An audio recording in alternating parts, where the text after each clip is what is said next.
Hey guys, welcome back. If you're new to the channel, my name is Anonymous and we talk about how to defeat gang stalking and how to see beyond the illusion.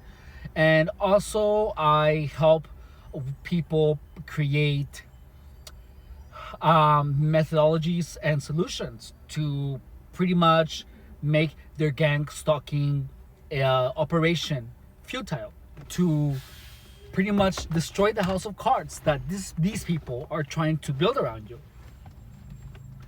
So now we're gonna start today talking about how they figure out things that are super on point on how much they bother you, and also on how they figure out on how they make those keywords that cause triggers.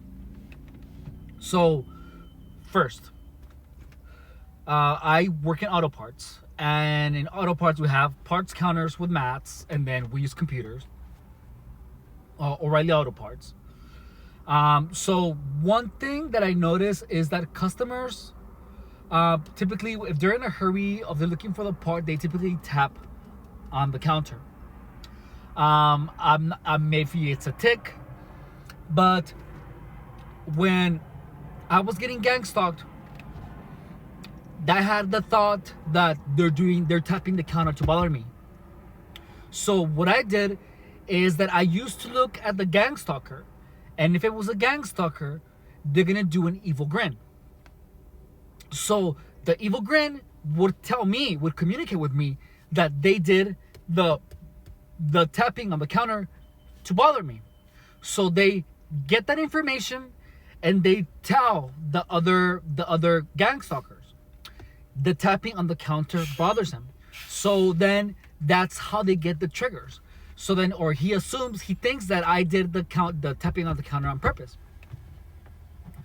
So what happened was that then gang stalkers began doing that when I was tapping. So now, moving on. Well, give me 1 second. I'm trying to verbalize this as clear as possible. So if the customers did the tapping, right, and I didn't look at the gang stalker's face to see if it wasn't on purpose, then he would have not known that it bothered me.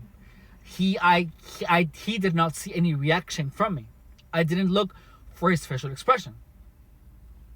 It is a natural instinct. If someone pushes you, you're gonna look at their face, and you're gonna see they did it on purpose or not, because you're expecting them to apologize, right? So I've been there where I accidentally, smashed shoulder to shoulder against someone, and I looked at their face, expecting an apology. However, I got an evil grin. Petty harassment. Now, that's the pattern. So you start looking to see if they did it on purpose. You're not even expecting an apology anymore because it is something petty, something dumb, like tapping on the counter, right? Right. So then, let's suppose that I would have not looked for their reaction, for their evil grin. You start looking for the evil grin when you're getting gang stalked. So if you completely even if you've had the emotion of anger, or if it bothered you, if you don't look at their face, if you don't look at them, they have no idea that it bothered you. They have no new triggers. So they're not gonna tell the other gang stalkers, oh, this bothers him. They're not. So also we have mats on top of the parts counter that protects that. People come with like a water pump, and they're gonna just slam it on the parts counter. So the mats, there's a heavy rubber mat and there is a tiny rubber mat that also has like a brand or whatever, for marketing. So now these mats are flimsy and they can just be moved around. So if I'm looking at the mat and they would move it around, and then I looked, like the first time this happened was when they were doing that, the gang stalking sign. So then I had no, when you are getting gang stalked, you start interpreting things. Like if everyone's doing the gang stalking sign, you literally have a reality shift. Like it just literally, it produces like a panic attack that shifts your perception of everything. That's why you start believing that headlights are done on purpose. You know, you start you start looking at things differently. So the moving of the mat, the sliding of the mat, which is something that happens all the time. When you're getting gang stalked, when I was getting gang stalked, I interpreted it as, oh, because I'm looking at it and they're moving it to bother me. So guess what happened? They moved the fucking mat, and then I looked at the gang stalker on its face, and I got an evil grin. So what does that say? So the moving of the flimsy mat on the parts counter bugs him, and hard tapping on the counter bugs him, especially when he's typing. So then the gang stalkers start doing that. Now,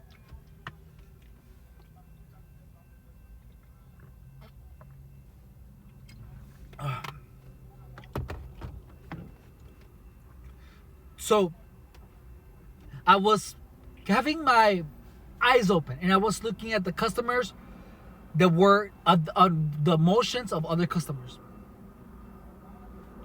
and I saw a customer just tapping on the parts counter, but he wasn't my customer. He was someone else's customer. So I was like, that's a natural thing that all customers do. So there was a while where I was interpreting the tapping on the counter as the gang stalker trying to bug me. And especially if it's something that everyone does. So what does that happen?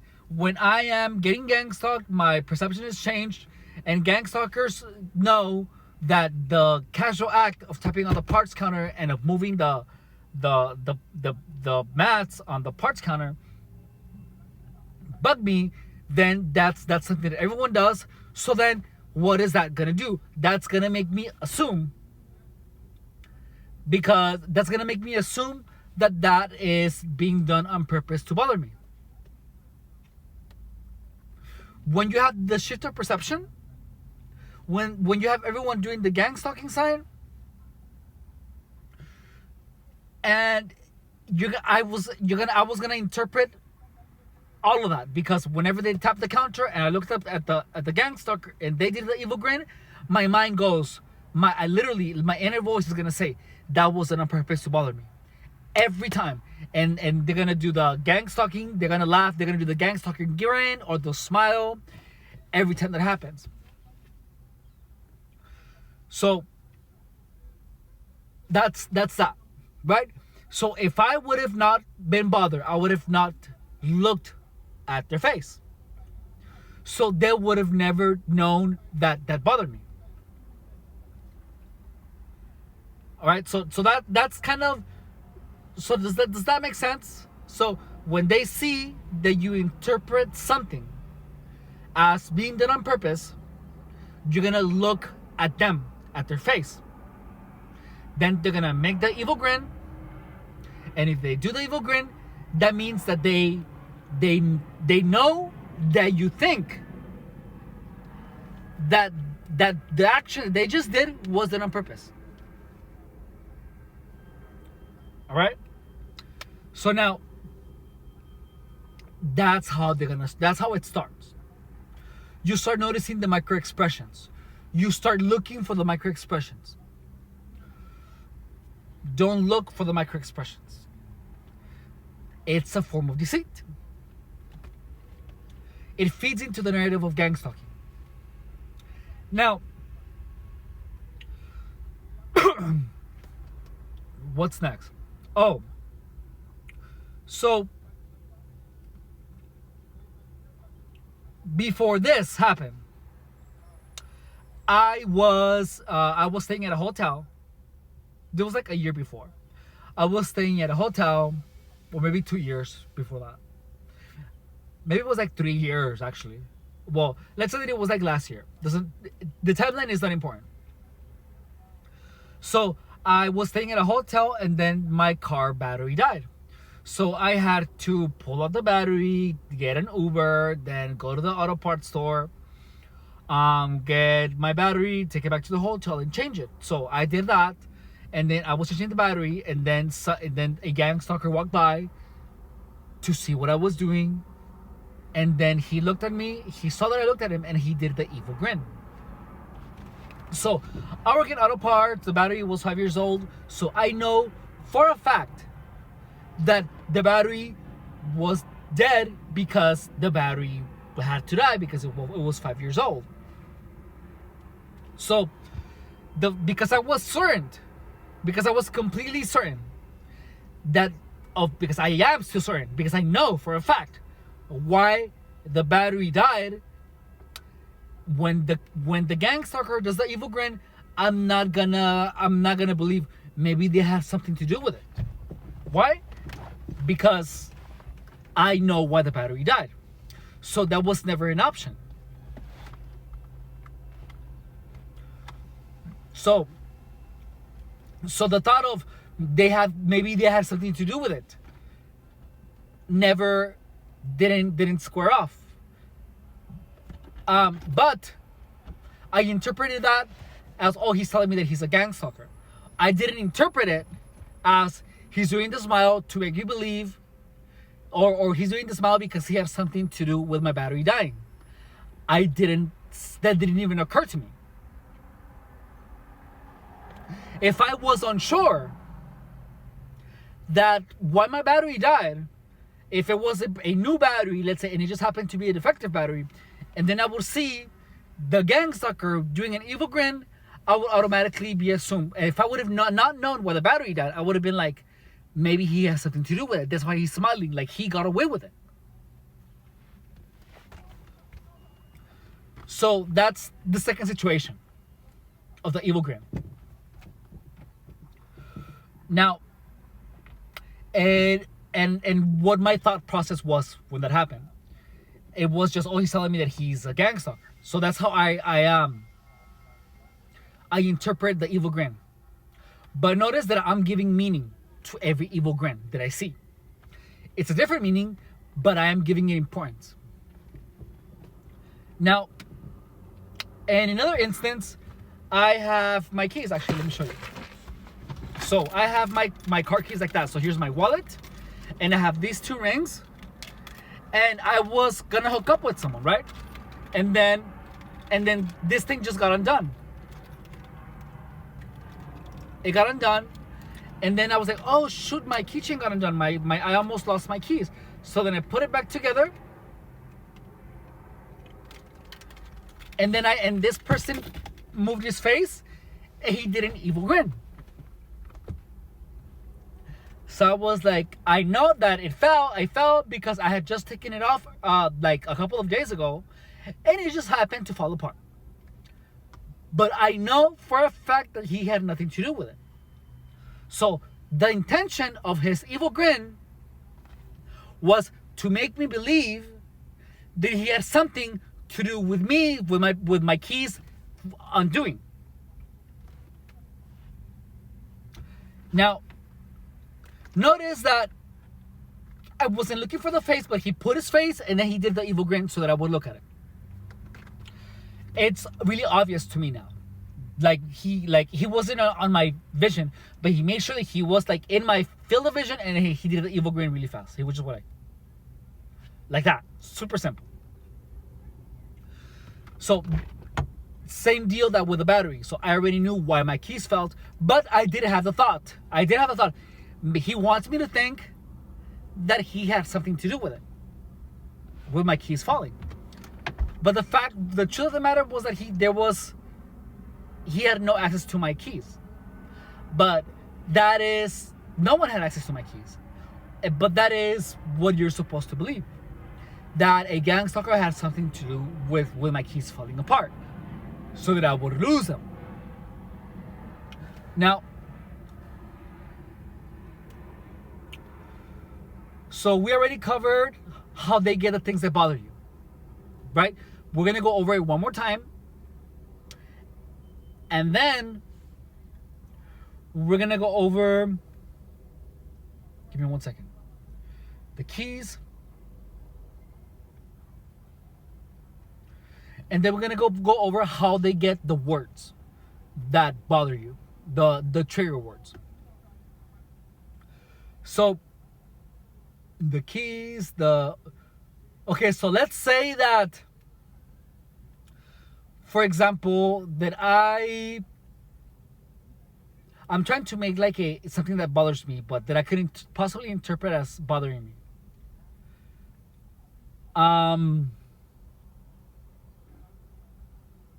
Well, like, I can't think of, let's see, one thing that used to bother me, at least before. I really can't think of anything right now. But again, the fact that I looked at the gang stalker's face and they did an evil grin, that I think I already made that clear enough. So the fact that I was looking for a confirmation from the gang stalker that was on purpose tells them that is what bothered me. So then all the gang stalkers are gonna start doing that.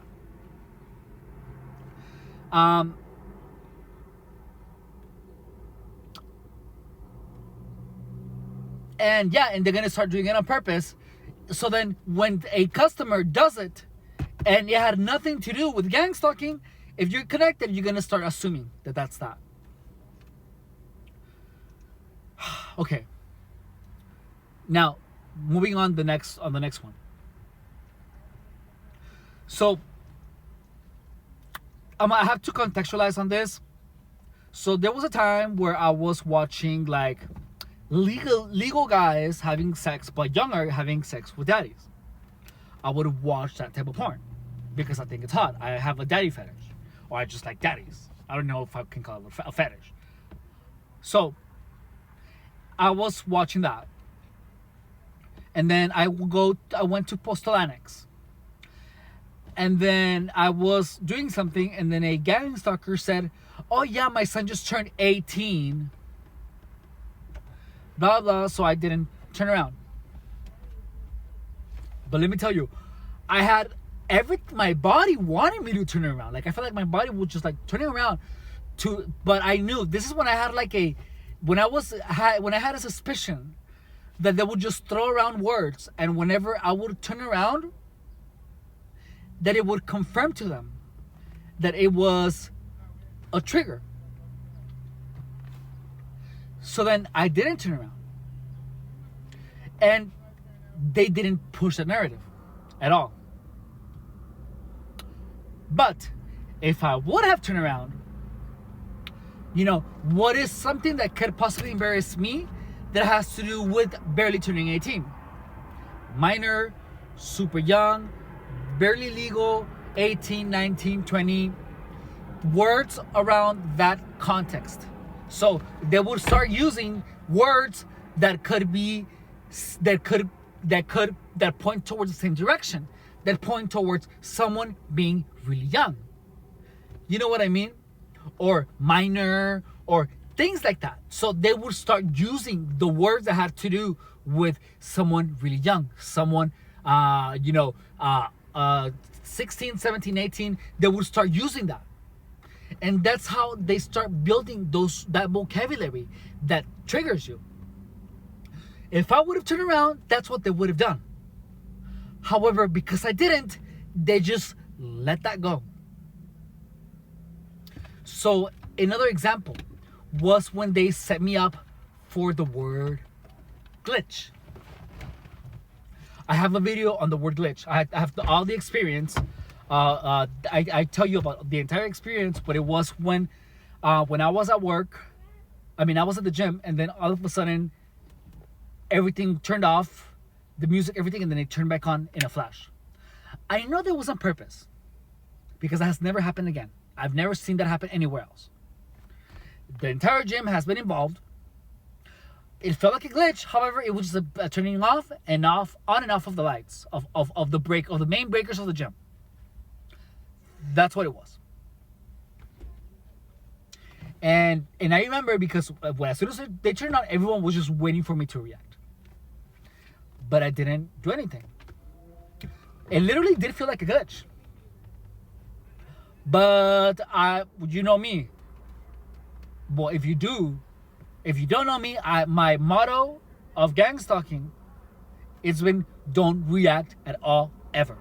Have no reaction. Regardless of what's going through your mind, don't have any reaction. And I didn't. But that same day, my coworker, Caleb Osuna, he was like, I think there was a glitch. He said that word. And you know, whenever someone puts you on speaker and you're on the phone, there is a sound of like a glitch. So every time I would hear the sound glitch, any glitchy sound on the telephone, I got the knot of my throat. I felt the anguish every time I heard that thing. But it was just that I interpreted it as that. I didn't. It took like months for me to start realizing that it was just a really fast turning on and off of everything, of the lights. I literally felt like they had gotten access to my brain. I really did. Like they had caused a glitch in my brain, dude. It was so difficult to have no reaction. Oh man. But I didn't. And that is always the right choice. So then I didn't have any reaction to the word glitch.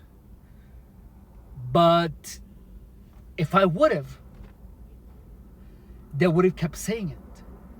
I began interpreting the phone hanging up sounds and the putting on speaker sound as the glitchy sound, so I felt the movement in my throat. I felt the anguish.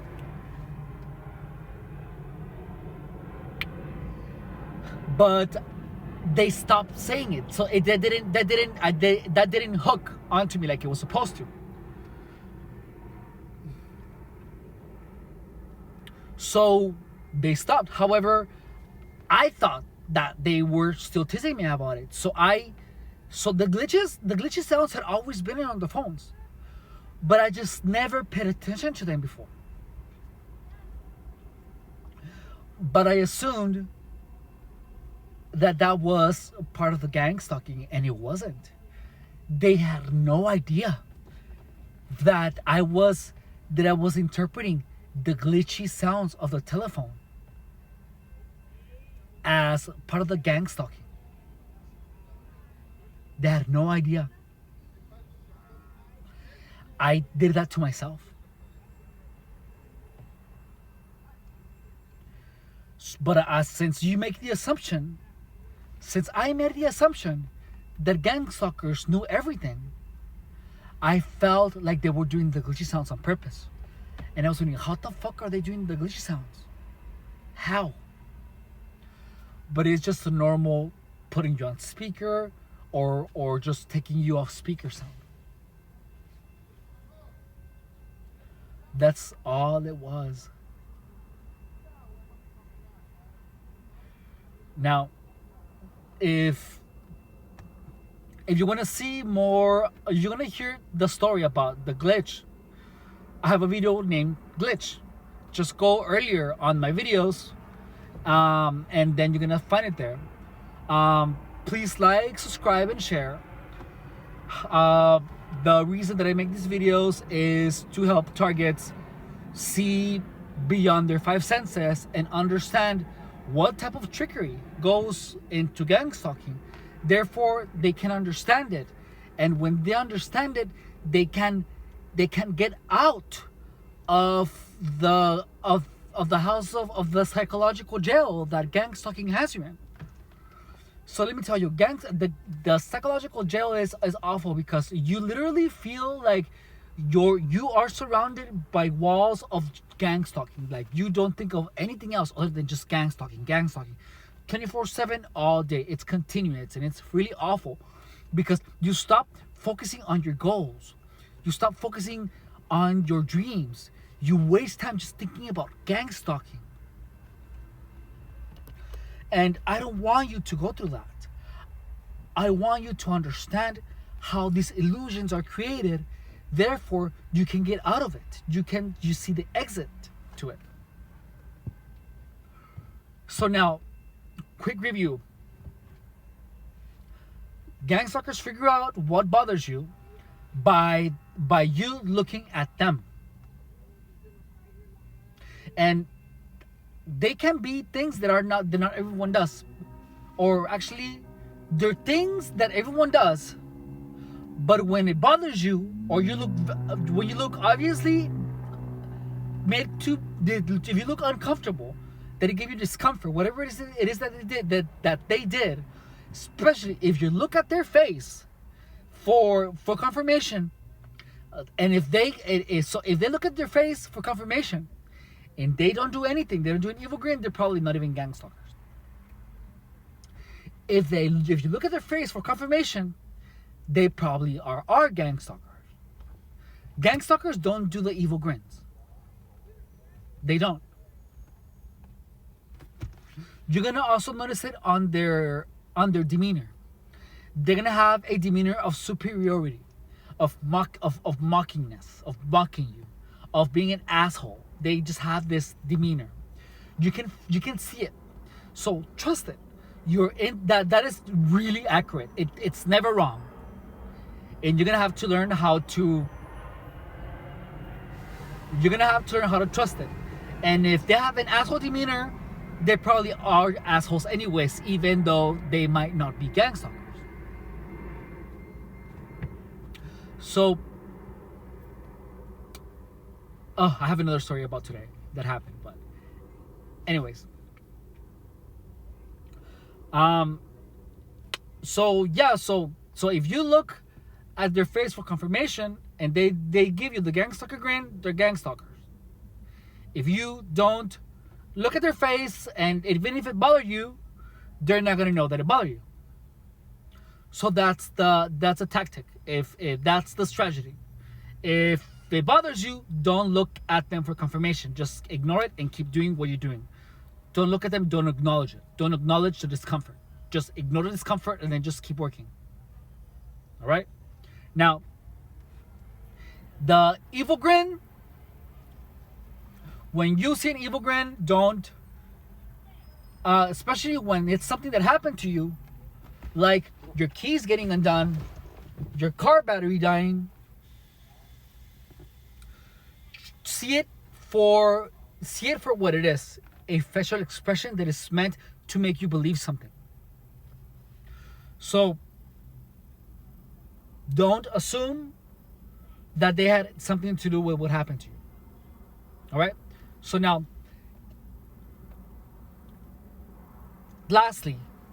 almost lastly, I have something to share with you today. One more thing is that if you're doing something and you feel that they can read, that is something that you just watched, like a really young guy having sex with a daddy, right? Regardless of how embarrassing it could be, and the gangstalkers just say something that just, it's bullseye on what you were thinking.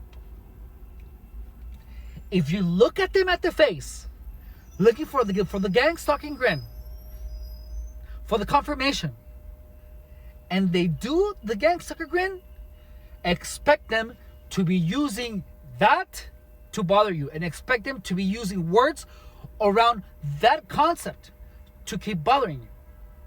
Such as the example of if when they said he just turned 18, they're gonna start using minor, 18, 17, 16, and they're gonna be doing that. They're gonna say in those words with that demeanor.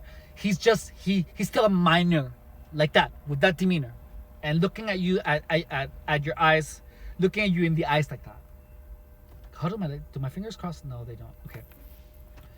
So, and then you can expect them to keep using those anything that encompasses that concept.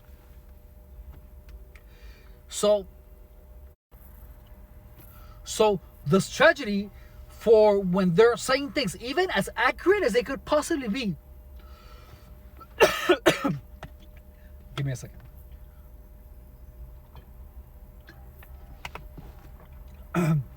Especially if they're accurate, do not look at their face for confirmation. Don't acknowledge that you were just thinking that. Don't acknowledge it. Don't look at them. You didn't hear it. Pretend that they didn't hear it. And you can even test it out. So you can test it out. Just test it out, and that way you can see that I'm right. If they say something that bothers you, that's right on the money, like don't even try to look who said it. If you don't even try to look who said it, they're not even gonna know that it actually had something to do with you. Don't look who said it. Don't look at anyone in the eye. You didn't hear it. Pretend that you didn't hear it. And that's just how it is. But then when they say something and you look at them in the eye to get a confirmation, they're gonna do the evil grin and they're gonna keep pushing that word or that phrase or wherever it is. Don't look for the source of whoever said that bothers you. That way they're never gonna know that it actually bothered you. You are the one telling them that it bothered you. And that's exactly how they get all your triggers. That's exactly how they figure out what you're thinking. The more words that they have, the easier they're going to be using, the easier it's going to be for them to find a group of words that bother you. So, minor, underage, 18, okay, I already said that, you understand. Okay, so, oh yeah, so I had an experience today. I was changing a guy's wiper blades. And, as I was changing the wiper blade, he was saying, hey, can you help me do this? Hey, can you help me do this? I don't know if you're a gangstalker or not, but I'm gonna ignore you until I'm done.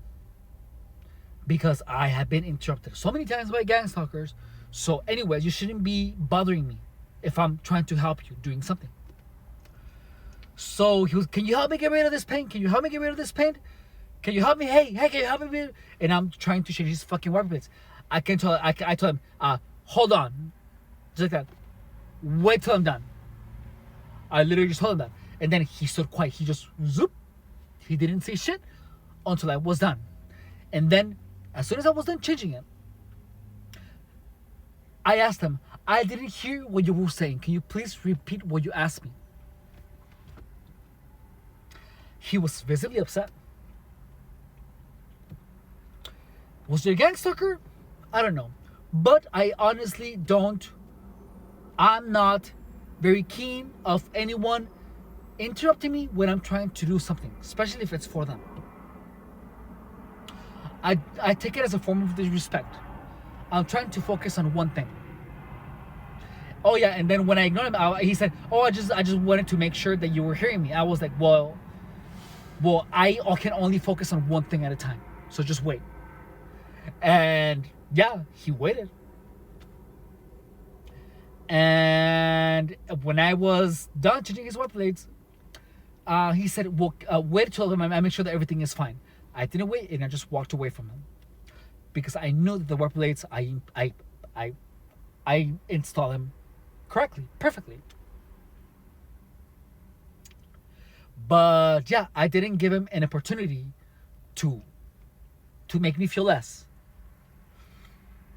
After gangstalking, I don't give anyone an opportunity to make me feel less. Only if I'm feeling like it. Not make me feel less or to interrupt me if I'm doing something. So let's say, for example, like that's actually happened today, where when I'm just tired of that happening, I literally just said, hold on, for example, when I am trying to, when someone, oh, today a customer told me, oh, I need this filter. So I went and got the I got the part number of the filter, and then I walked away. And then as soon as I walked away, he said, "Oh, I also want spark plugs," he yelled. And I was like, "Hold on." And I went and got the filter, and then I was like, "What were you saying?" So yeah, that's, I do not allow anyone to pressure me in any way, shape, or form. So gangstalkers try to overload you. At least they've tried to. That's a something that they're gonna do. Oh, can you do this? Can you do that? Can you do this? Can you do that?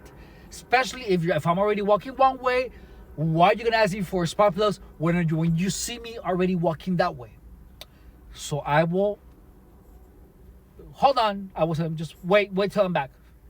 I'm looking for your part. Now you gotta hold on. You should have told me when I was still at the parts counter. So gangstalkers try to overload you. And that's my tactic for that. The tactic that I developed is that I do not allow anyone to overload me or my mind in any way, shape, or form. Because if you allow them, they're going to eat you up. They're going to use that as much as you allow them to. So what do? You don't allow them to overload you. If you're doing something, wait till I'm done. Don't ask me any more questions when I'm trying to figure out the one that you just asked me. Of course you don't tell them. I like to just ignore it. Because that way they feel stupid. I want them to feel stupid. Because I'm trying to help them because they just asked me a question. So I want them to feel stupid for asking me a question on top of another question. So they feel they're asking the air. And the moment that they like this guy was persistent. They never like, hey. They never like this guy was. I literally had to tell him, I cannot focus on one thing at a time. Wait till I'm done to ask me another question.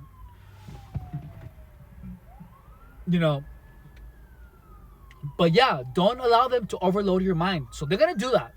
Actually, I'm gonna make my next video exactly on that topic about overloading your mind. Thank you for watching. Bye.